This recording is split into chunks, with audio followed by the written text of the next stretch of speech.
All right, good morning, everybody. Welcome out to West Valley. We're getting ready to start the service. As always, we start the song, This is the Day. We hope you're having a wonderful week. Please rise. Please rise for our first song, everybody. Yeah.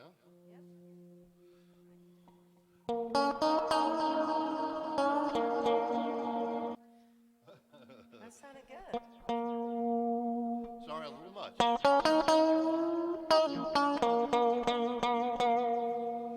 This is the day that the Lord has made. I will rejoice and be glad in it. This is the day that the Lord has made. I will rejoice and be glad in it. This is the day, a day to be seated, a day I can feel my spirit set free. Yes, this is the day. It's time to fly higher and higher up in the sky. This is the day that the Lord has made. I will rejoice and be glad in it. This is the day that the Lord has made. I will rejoice and be glad in it. This is the day all my dreams come true. Feel the Spirit working its way through. Yes, this is the day. It's time to fly higher and higher up in the sky. This is the day that the Lord has made. I will rejoice and be glad in it. This is the day that the Lord has made. I will rejoice and be glad in it.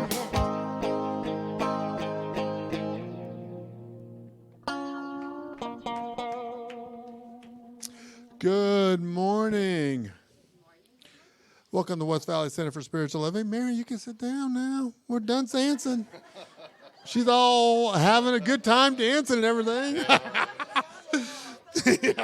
Sorry, Clyde. Yeah, so, all right. So, welcome to West Valley Center for Spiritual Living. My name is Reverend Clyde Goins. I'm the assistant minister here. I want to welcome you here. We've got a lot of stuff going on. So, I want to get through our announcements rather a little quickly. So, I'm going to have Nancy come up first and talk a little bit about the Treasures for Teachers. Thank you, Reverend Clyde. Good morning, everybody. I want to remind all of you that we're doing another collection for Treasures for Teachers. Those of you who are familiar with that, most of us are, but there are some of you who may not be. There's an organization that collects different items for teachers to use in their classrooms, and it's a variety of things. A lot of the things you'd probably just be throwing away, but the teachers can use them in their classrooms. If you go to the website, to the newsletter, you'll see a list of the things that they want. And I just kind of also go by, if I were teaching a class, was there something that I could do with this and use it with my students? So we will be collecting that on Sunday morning, April 2nd.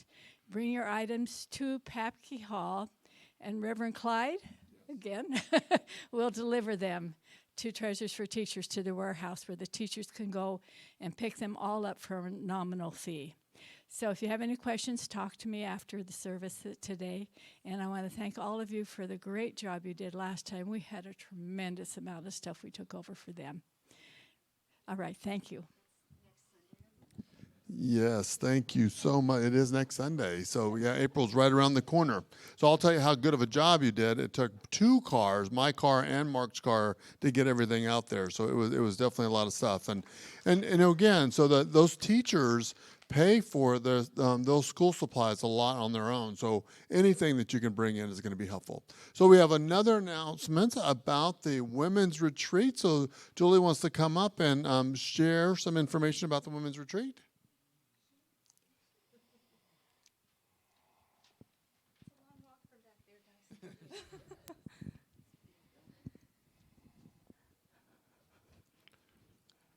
Did you forget something?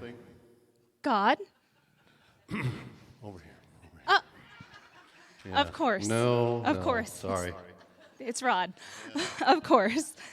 Well, yeah, Rod, I'm looking for my joy. I seem to have misplaced it. And I've also lost my love as well. Oh, wait. I think we might have some out there. Wait. All right. What's that? I think that's them. I think I see them.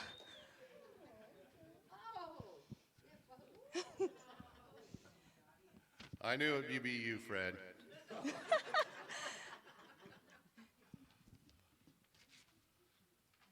I'm so happy to reconnect with my joy and my love. It really makes a difference having them in my life. Have you misplaced your joy? Is your love lost? Give yourself the chance to find them again at the Women's Weekend Retreat, May 5th through 7th in Flagstaff. Our theme this year is connecting with joy and love. We have planned 2 full days of relaxation, pampering, and self-reflection designed just for you to reconnect with those old friends in you. This transformational retreat will feed your soul and fill your heart. Full retreat details and registration forms are available now at Home Space in the bookstore and on our website at wvcsl.com. Space is limited, so register today because you're worth it. All righty. Thank you, Julie. Thank you.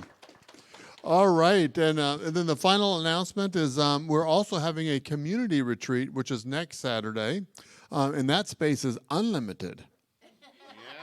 So we would definitely ask for everybody to sign up. There's a sign-up sheet out there in the bookstore area. So if you could please sign up. We're really looking for all participation. It'd be wonderful if everybody can come out for the day. We're going to have a wonderful day of community growing together, community sharing together, and learning more about each other. And we have some great exercises. We're going to do a vision board. We're going to be talking about how to be remarkable. It's just going to be a fantastic day. So please join us next Saturday for this wonderful day. Okay.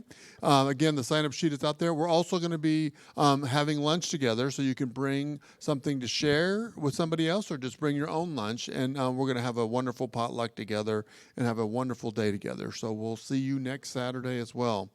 All right, so now we got done with all the announcements. Now we can center and get ourselves relaxed and focus on what we're here for, to remember the truth that we are that perfect expression of life itself. So let's start off by saying our vision statement together. So let's say our vision statement. We are a loving, joy-filled community, honoring the many paths to God as we learn and live the science of mind principles. And so it is. All right, so if you could just sit back, relax, open up your hearts and minds for the Bradford's beautiful music and Reverend Karen's wonderful message. Thank you.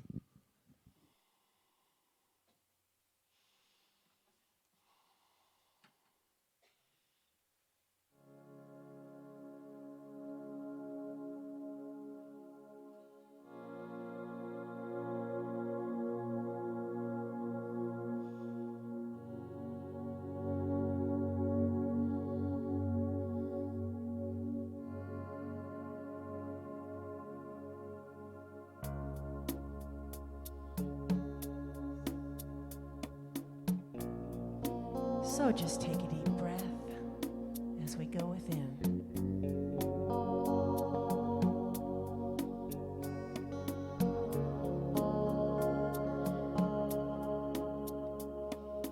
I will make a quiet place within my heart. I will wait upon the Lord, wait upon the Lord. Be still, my soul, be still. Be still, my soul, be still. Be still and know.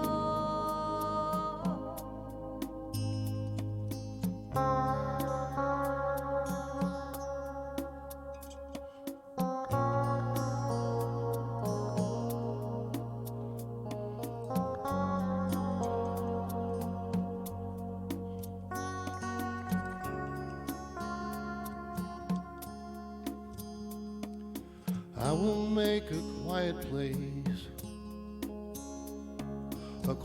place within my mind. I will wait upon the Lord,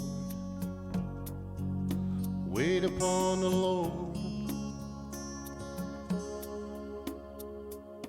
Be still, my soul, be still. Be still, my soul, be still. Be still, no. I will make a quiet place within my life. I will wait upon the Lord, wait upon the Lord.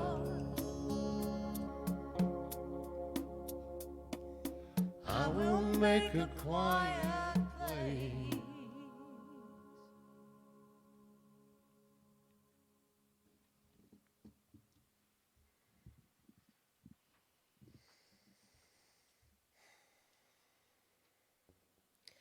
Oh, my beloved, bestow your grace upon thee, that we gather here today, knowing that the joy and the love that you are is our natural and true state, that the words revealed through Reverend Karen and the music through the Bradfords point us to that true home,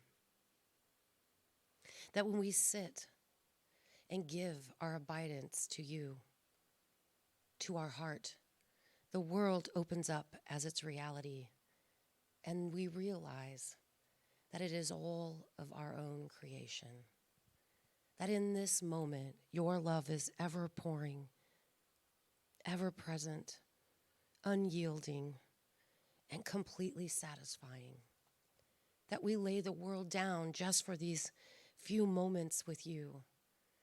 And we take that feeling of joy and love into the world to all that we meet and to all that we do. In some magical, mystical way, everything becomes okay. And so it is. The reading today is from The Daily Power for Joyful Living by Donald Curtis.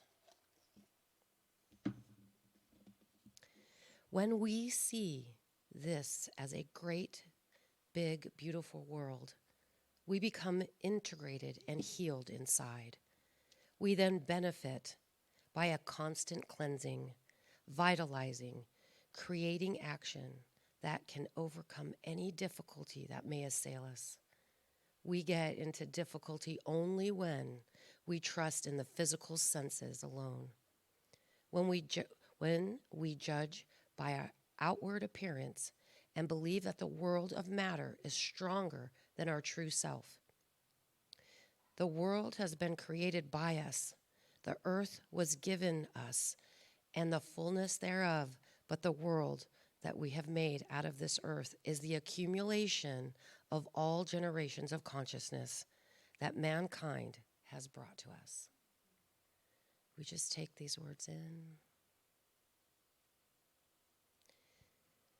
And knowing as so it is done. Namaskaram.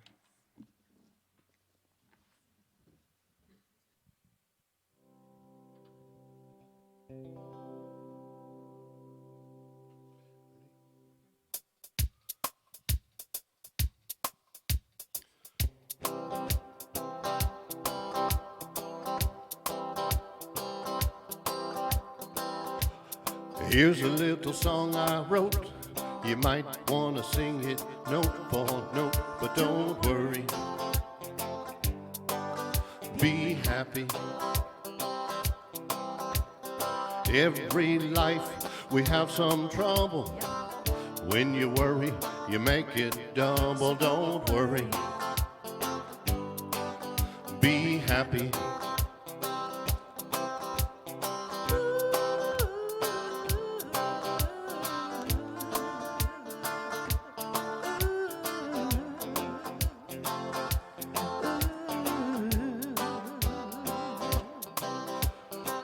Ain't got no place to lay your head. Somebody came and took your bed, but don't worry.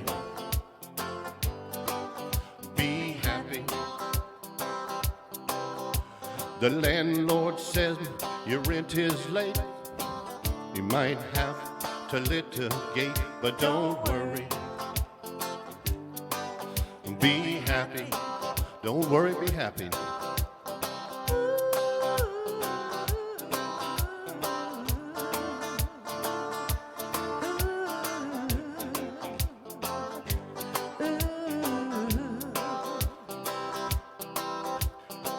Ain't got no cash, ain't got no style, ain't got no girl to make you smile, but don't worry, be happy. 'Cause when you worry, your face will frown, and that will bring everybody down, but don't worry, be happy.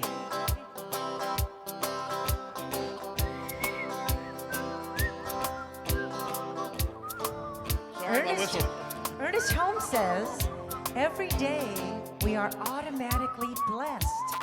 Here we go. And in knowing we are supported by Spirit every day, we can rise above any condition. So don't worry. Be happy. Elevate your thoughts.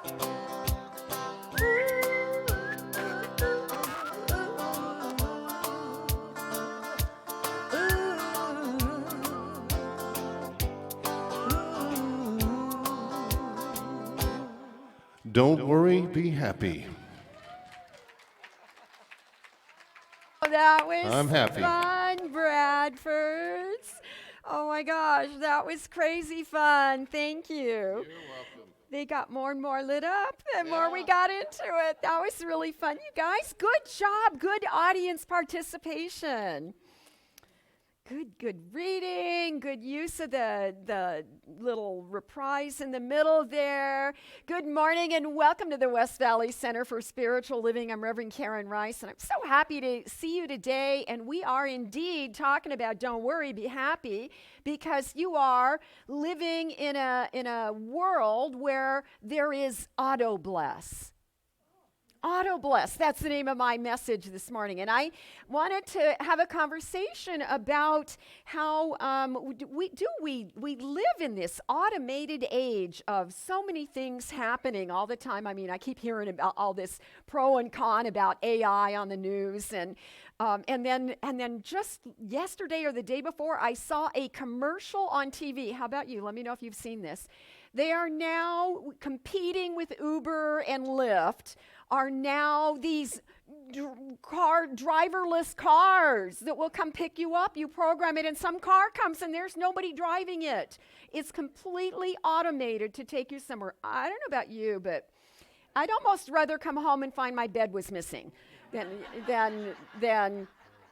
get in a car that's going to take me somewhere that, I don't know. It's an interesting concept, but it is the world that we're living in. So in many ways, we have these great conveniences that have entered into our lives. You know, I mean, I really like that I have an irrigation system that does a drip watering through the heat of the summer, and that I can have my drought-resistant plants, and I don't have to think about them at all. I like that system is in place, and I like that I don't do everything online. I don't pay all my bills online, but I do have a few. I'm experimenting, you know, and I like auto pay. As long as you know your paycheck's going to be there at a certain time, auto pay is really nice to not have to worry about whether or not you remember to do something. And I also use a feature on my phone, you know, our smartphones that, remember how stupid you felt when you got your first smartphone? I just never get over that. But I like that I can tell my phone, and on Sunday mornings, I need to get up at 4 a.m., but don't you bother me on any other day of the week that early, you know, and it'll know once a week to, you know, I actually have to turn it off if I go on vacation. So we are living in a time with a lot of automated conveniences that we, you know, sometimes we appreciate. I don't think we appreciate all of it, and some of it scares us a little bit still. However, the automated system I want to talk about this morning is that system that is perpetually in place in all of us. As individuals, we are programmed when we come to the planet to be automatically blessed. And if we aren't aware of it, and if we don't open ourselves and anticipate it and expect it, you could miss the blessings that are right in front of you. That's why we talk about having a gratitude practice, so that we take time to appreciate the way our lives are supported. So Dr. Ernest Holmes in the book, Can We Talk to God, said a piece of what Kathy actually shared. Every day we are meeting the eternal realities of life. Every day we are automatically blessed.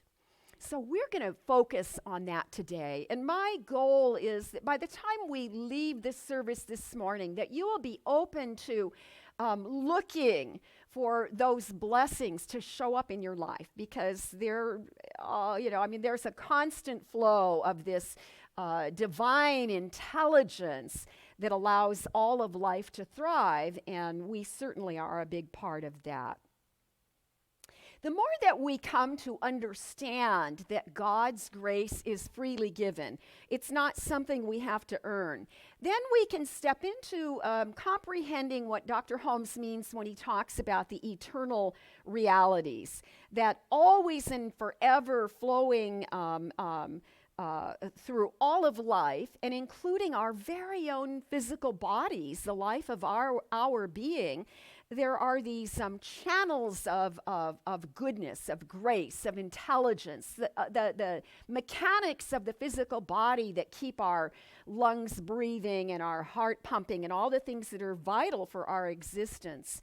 So the spiritual journey seems to be about teaching us or almost teasing us to experiment with the flow of life in those channels and the energetic way that it's sort of invisible, but there's this life that's happening. And when we align our own energetic being to the flow of life that is divine, then we have a more divine experience of living our own lives. So when I think about the idea of divine channels, of this energetic divinity flowing everywhere, I began to think about the movie Finding Nemo. You know the movie Finding Nemo? I mean, you don't even have to be a grandparent to enjoy that movie. It's what a wonderful classic movie. That movie will never age out, and it's so brilliantly colorful, and it's all about the undersea world, and it's just uplifting, and it makes you feel some kind of beautiful connection with all of life. But in that movie, Nemo is a little tiny orange fish. I think was he a clownfish? I didn't look it up, but he was a clown. See, look, you guys know about Nemo. And Ellen DeGeneres did the voice of Dory, his cohort, and really a classic good movie. So Nemo is this tiny little clownfish. He's this bright orange color in this great big sea, but there was a tragedy while he and all his little egg brothers and sisters were not hatched yet, and somebody came and disturbed the nest, and all that remains from their huge family is Nemo and his dad, Marlin. And so something happens, and a skin diver swoops up Nemo when he's out exploring one day and takes him off to be an exotic fish in his aquarium. And he's a dentist, so he's going to take him back to Sydney. It's all done in this setting of the Australia, the barrier reef, and all of that. So now Marlin, the dad, is looking for Nemo. Nemo's now escaping out of the dentist's office with a bunch of little fish friends, and they're swimming and they're trying to find each other. But Nemo he meets a bunch of little baby turtles. Well, they're not babies, they're kind of like teenagers. They talk real cool, And they teach Nemo how to get in the Eastern Australia Current. They call it the EAC, because they're cool. It's the EAC. And so in the current, now you're streaming along and it's just fun and you can see the current. And that's what made me think of this movie. We're talking about the invisible current of divinity flowing all through our lives all the time, but you can't see it. We know it works. We know there's some kind of smartness in us that your body knows how to heal, and the weeds sure do know how to come up in the yard right now, and my deciduous tree is sprouting new leaves. There's some intelligence everywhere present, and so we can witness that, but we can't quite see that stream. Can't quite see that energy. So if you imagine it like the scenes they created so beautifully in the movie Finding Nemo. So Nemo is looking for Marlin. Marlin's looking for Nemo, and Marlin runs into those same little tortoises. Not tortoises. You can tell what my background includes. I used to be a tortoise rancher. We did. We hatched so many eggs. One year we had to have 3 aquariums to hatch them all. Yeah, you would have loved it, Miss Kathy. And at any rate, Marlin now is looking for Nemo, and he heard about the stream. He heard about the EAC, and he's looking for it. And he sees these turtles, and he goes, "Hey, can you help me find the EAC? I'm looking for the Eastern Australian Current." And one of the turtles goes to him like, "Hey, dude, you're in it." And I love that line because that's what it's like when we feel like we've lost our way and we don't know where that divine stream is for our life because one thing happens after another that we have to tend to business. There's always somebody nearby. There's always a Sunday service every Sunday. There's always a book or a magazine you can pick up. There's always a podcast you can listen to. There's some way that somebody is there to remind us, dude, you're in it. Amen. So it's a beautiful example, and sea turtles and lots of other marine creatures really have this instinct and know how to be in that current and use it to their advantage. Birds do the same thing. Birds find the thermal lift, Don't you love watching? Pelicans are my favorite. They look so dinosaur-like, they're so prehistoric.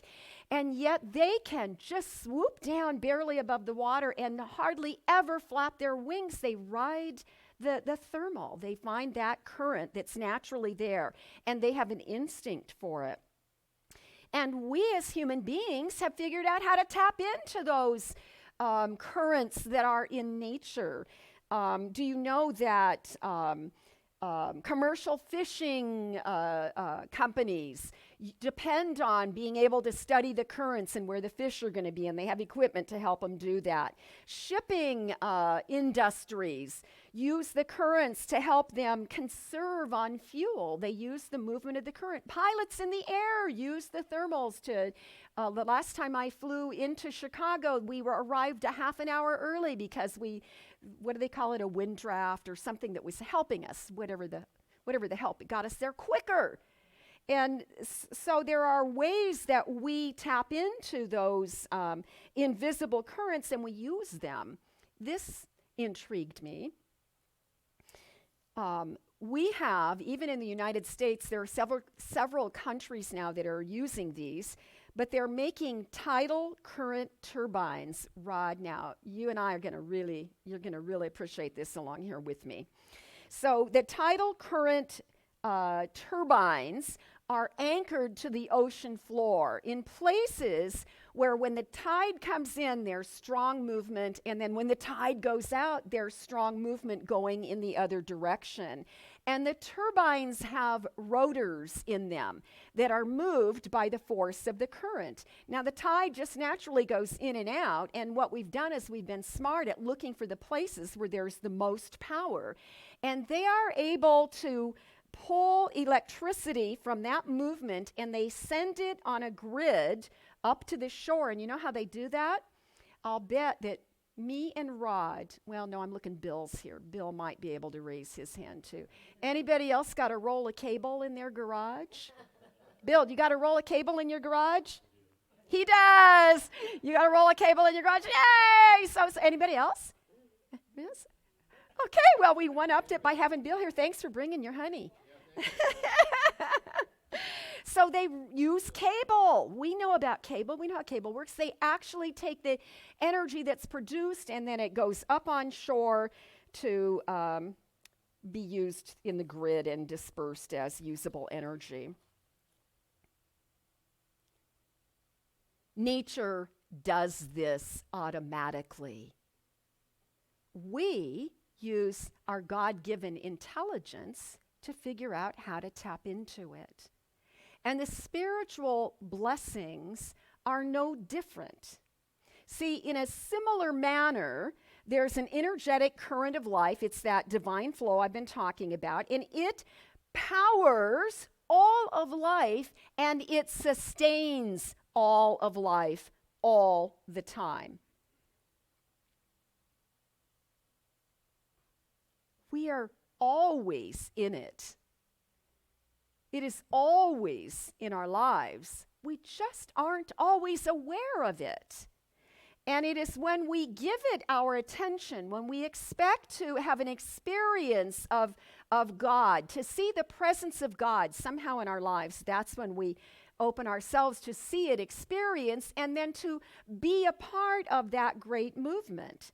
So when we take time every day, if we have a spiritual practice where I'm going to take time every day to sit in that flow and to pull my attention to be aware of this amazing activity, the current of life, the flow of life, then I am sitting right in it. It does something that changes me.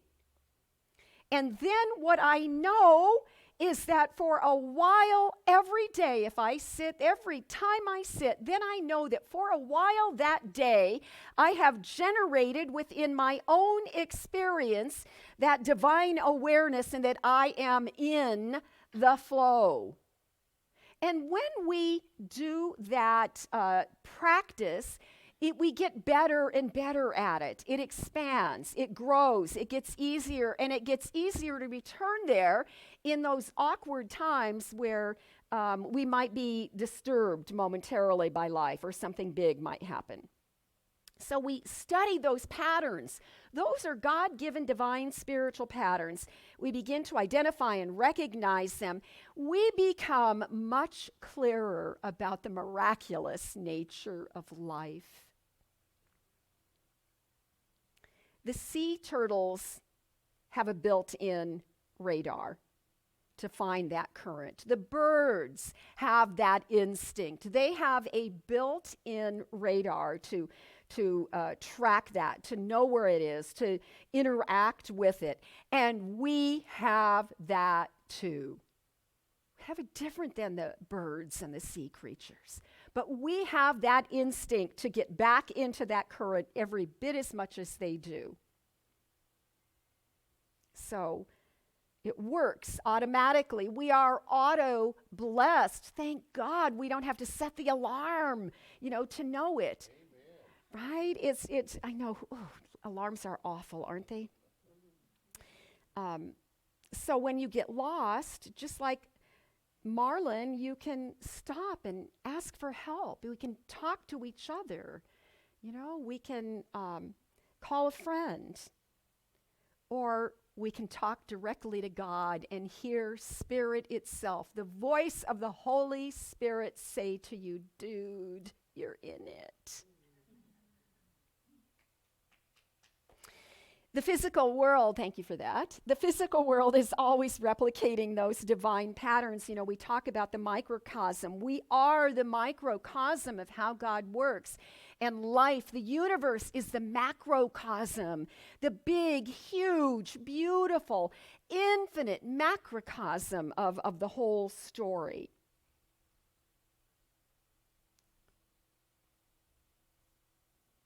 And everything, hear this, everything about the universe is designed to support life. And everything about the universe is designed to support you. We must never underestimate this amazing truth. When we look at the way Dr. Holmes would define the idea of a blessing, this is what he says. It's much broader than I would have thought. A blessing is any constructive thought that is directed towards someone or something. A blessing is any constructive thought that we direct toward a person or toward a situation or a condition that we're living through in our own life. And so he goes on then to say, we bless each other when we recognize the divinity in each other. We bless our situations when we see God in the center of our situations. So when you're worried about something that's happening in the world, the financial movement of things that can seem scary right now, instead of notice your fear so you can breathe through it, and then you speak a word of blessing. You direct your attention in a positive way to a constructive outcome, and we begin to affirm the good that is on the other side of this situation that we all are moving through. And isn't it? I mean, it makes so much sense. Now we are a part of the solution. And it gives everybody, it uplifts everybody a little bit more. So let us not minimize that the blessing is a constructive thought, any constructive thought. I love that we have this tagline here, be big for God, be blessed, be inspired, be grateful. When we notice the blessings in our life, then we realize we have so much to be grateful for. And that in itself is inspiring. It elevates our view so that we can see, we can look out on the world and see things from a very different perspective. I also wanted to talk a minute this morning about Father Gregory Boyle. You may recall he's such a hero in my book. Dr. Gregory Boyle is the Jesuit priest who is the founder of Homeboy Industries in Los Angeles. And Homeboy Industries is the most successful gang intervention and rehabilitation program in the entire world. In the entire world. And the reason it's successful is because Father Boyle believes that anybody can rehabilitate their lives. He strips away, he does this great thing. He's a Jesuit priest, so I don't know how he pulls it off. But he strips away any idea of a judgmental God that is looking down on you because of your sins or your poor behavior. And so Father Boyle teaches in his message that God's grace is freely given. You don't have to earn it. That God does not measure your behavior and decide what rewards you get. That the grace is always flowing. And in that idea that we love so much, we love to say, in God, all things are possible. In God, all things are possible. And Father Boyle says that the reason in God all things are possible is important to us is because we are the possibilities. Let's get that loud and clear. This is not some gift waiting in your future if you're good enough. We are the possibilities. The only way possibilities will ever unfold on that planet is that they come through us. And this is the message that Father Boyle teaches everyone. So they're very clear that we live in this relationship with life where there's cause and effect. What you put in is going to come back at you, right?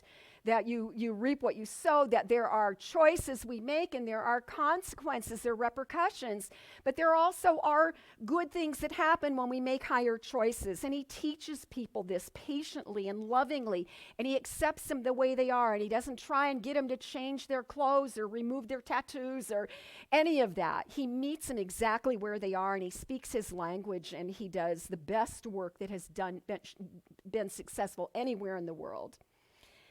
He reminds people that God is not looking for us to improve. I think we need to hear that. It's so easy to think that we're not quite living up to what we should be living up to. But rather, we learn to start where we are. God provides everything we need on this journey of our becoming. But we take our stories, we take our experiences, and we write a story of our own life, and we stick to that story. We believe it. But we're still writing the story because none of us is done, right? We're still becoming. And in fact, I love that idea that, think of the universe. The universe will never be finished. It will always be becoming. And so are we. So what story are you writing for your own life?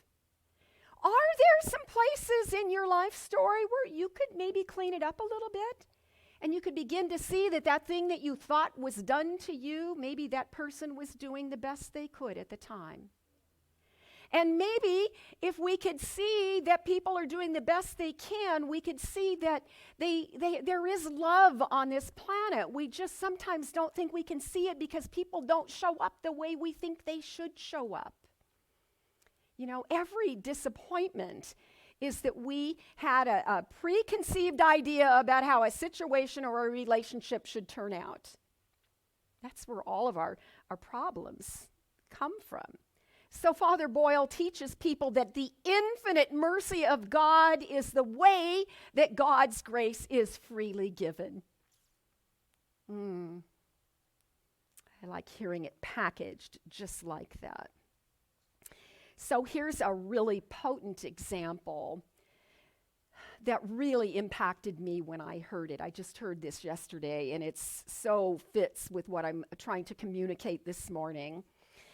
Father Boyle was talking about the way that we shared a global experience and that all of humanity, it's one of those rare times in history where all of humanity went through exactly the same thing. We weathered the same storm.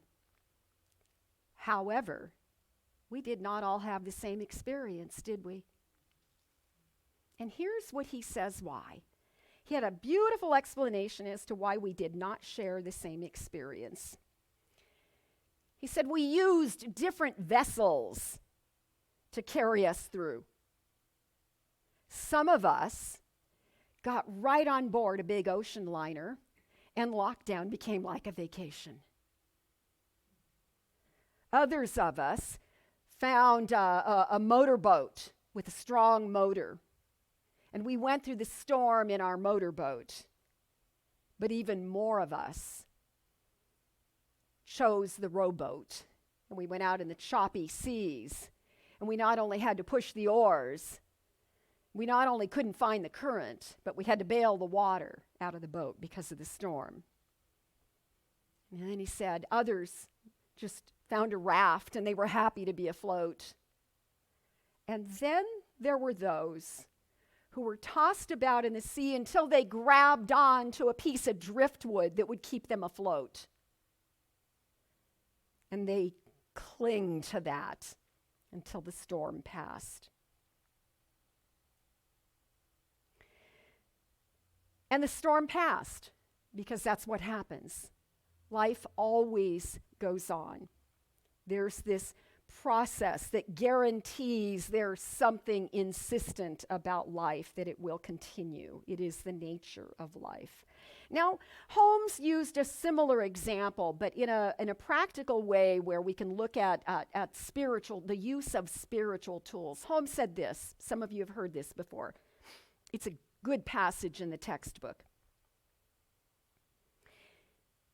If you are thirsting, you should go to the well.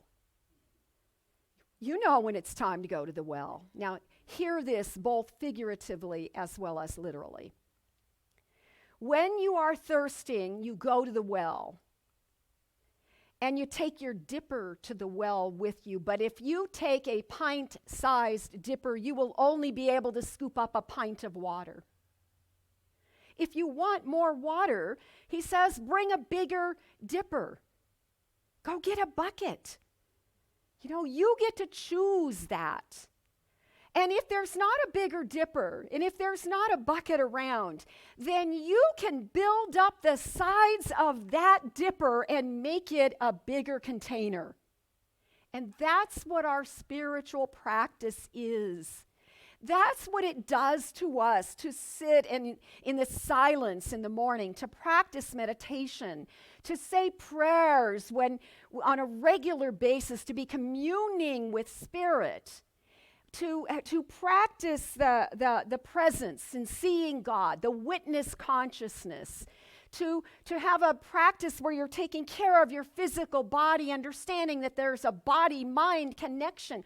All of those things are building up the sides of our container so that when the next storm rolls around, because there will be another storm, it's just life. When the next storm rolls around, you'll be more equipped. And that's why there is such an urgency for us to remember to be fed, to be spiritually fed, and to feed ourselves on a regular basis. I heard a great story about a remarkable person this week. And this pertains to the pandemic. There was a high school principal in Wiley, Texas. And suddenly we're on lockdown, and now the seniors, it appears the seniors are not going to be able to have a formal graduation ceremony. And so this principal was so touched. He had 612 senior students that could not graduate. Many of you have people, loved ones in your life. I had a granddaughter. Raise your hand if you had a student in your life that couldn't graduate. They missed prom. They missed all the rites of passage that they had so deserved. This principal was so touched, and he wanted to do something, and he thought, what can I do? I'm one person. I have 612 students. And he decided that he would go to their homes and he would visit personally each one of those 612 students. So his wife sat down with him in the evenings, and they would map out a map so that they could be as productive as possible. And he had Snicker bars with him. And he had a mask made that had their school mascot on the front, and it on the front of the mask, you know. So, and it just so happened their mascot was a pirate. So he came like with skull and crossbones during COVID, you know, knocked at their doors, and he brought them a Snickers candy bar. And apparently he was a big jokester, and he said to each and every student the same joke, 612 times. He said, we will snicker about this later, but right now it's not very funny. Just here to say I love you. Each kid got a Snicker bar, and then he took a selfie, a picture of himself and the student. And at the end, he made a montage that was, and they put it on YouTube, of the principal with each one of his students. He and his wife would stay in the car behind the wheel. They drove 800 miles in 12 days. It took them 79 hours. But he went and he loved up each and every one of his students. These are remarkable people that did some beautiful things because life continues. So the question for us is, can we take what we learn through these experiences? Can we gather up these stories of remarkable people? Can we enhance our own lives, not only through our spiritual practice, but through our willingness to look for the good things that are still happening in the world in spite of all the things that aren't so good? So glad I didn't say suck.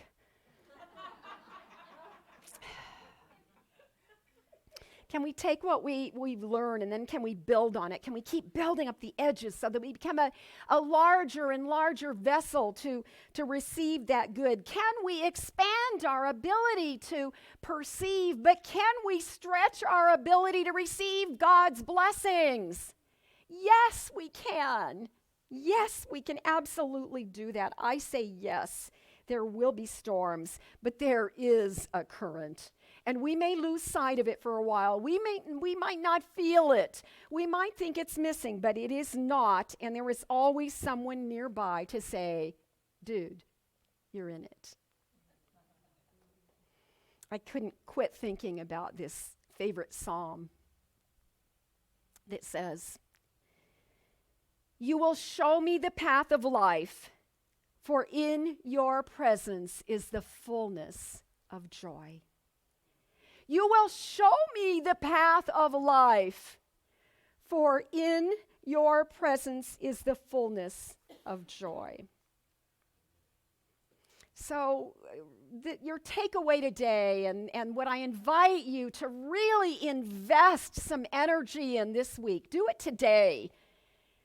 Refine your idea of what your spiritual practice looks like. Some way that you are spending even just a couple minutes every day building your vessel, expanding what's possible in your life, imagining the blessings that are yet to come to the planet.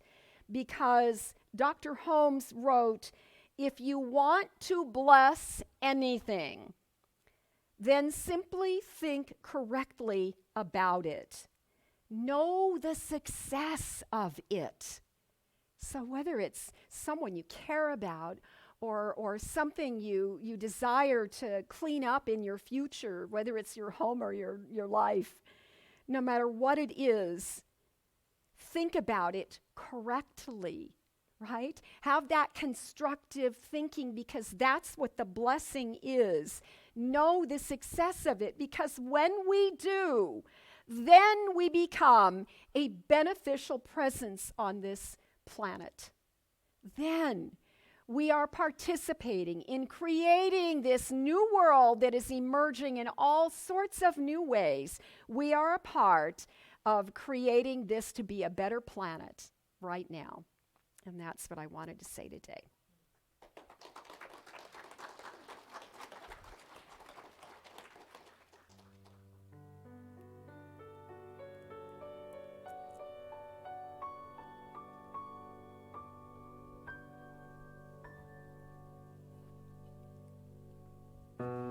So just take a deep cleansing breath.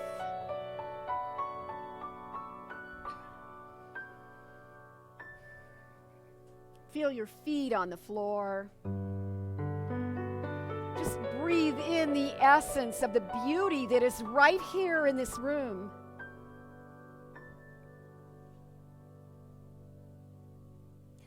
Feel the presence of God in the sanctuary or in the sanctuary of your very own home. Just know that there is that power, there is that presence, there is that infinite intelligence, the wisdom that is awakening within us as we recognize our oneness with God.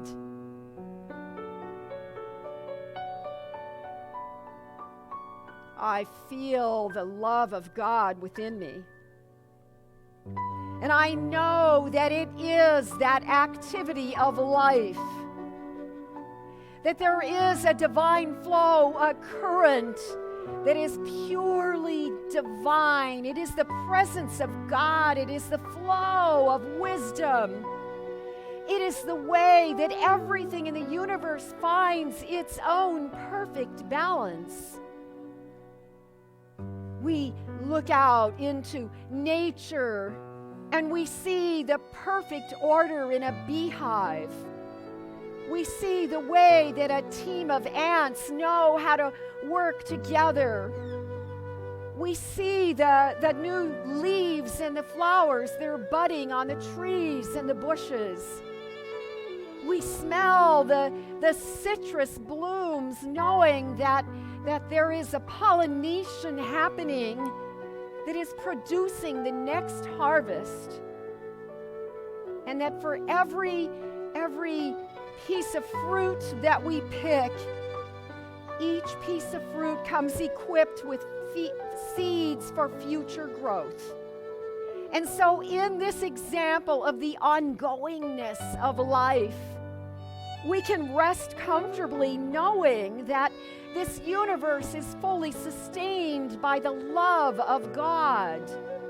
That all things are possible in our lives as we align to this massive truth, as we find our way back into this great stream, this current, this movement of life that is perfect. Even the ideas of it, thinking of it, stirs something within us that creates a quickening. So that in this fresh awareness, in our remembering again the amazing wisdom in our physical bodies, there's a healing that begins to happen. In our belief in the way that God works, in the way we stand in the truth and let this wisdom radiate from us, we bring more light to this planet, and we open ourselves to be auto-blessed, to receive the good that is ours, and to know that it is the Father's good pleasure to give it all to us. In fact, it is already given. So we say thank you, God. Thank you, life.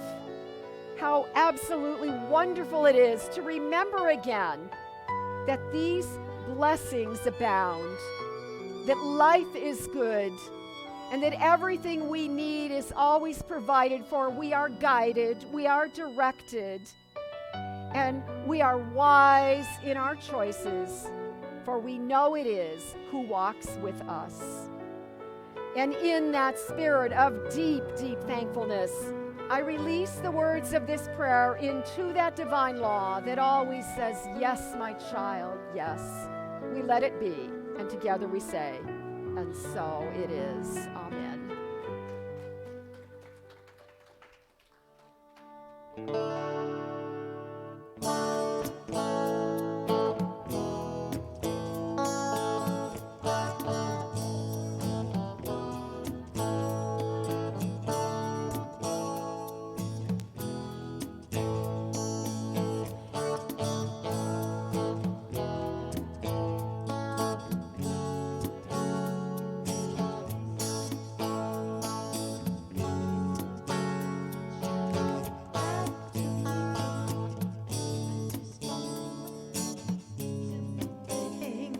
The joy and peace that gratitude brings. That's why I'm grateful, grateful, grateful for all the love that I have. I am so grateful, grateful, grateful for all the love that I have.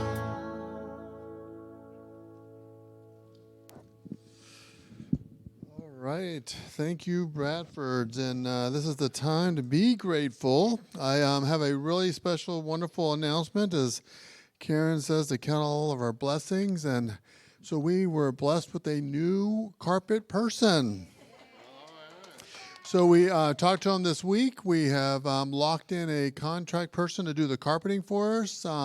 So we are going to have the new carpet put in this month. So we're trying to schedule it the weekend of the month of April. I'm sorry, thank you, for the month of April. So so it's coming up really soon. Very, very exciting. It's going to be beautiful. This is the last piece that we need to do to revitalize this whole building, which is incredible.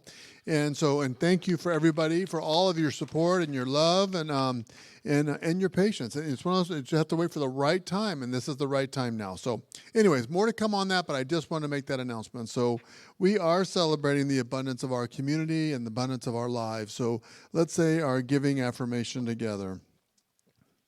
I live in a consciousness of good. Divine love blesses and multiplies all that I am, all that I have, all that I give, and all that I receive. Thank you, God, and so it is.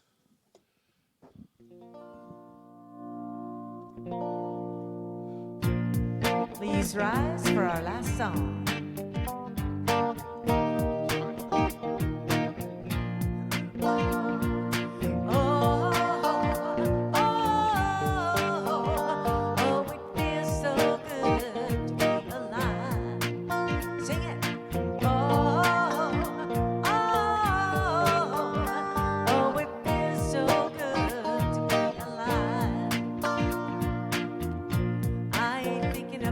my problems.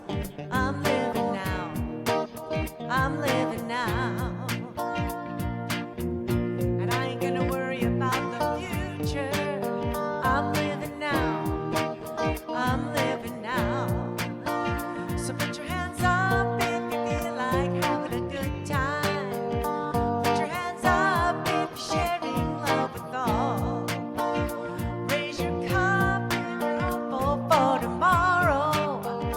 Put your hands up if you're ready to have some fun. Oh, it feels so good to be alive.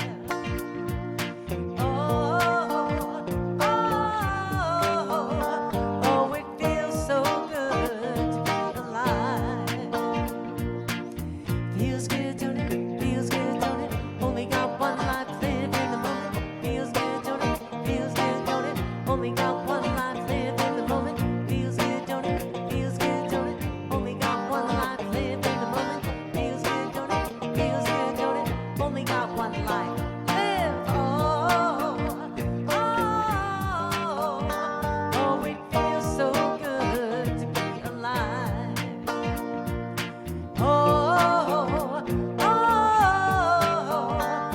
It feels so good to be alive. One more time.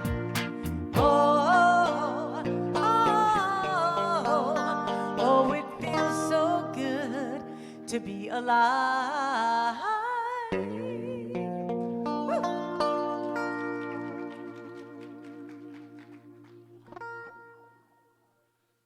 Not me. Me, this mic.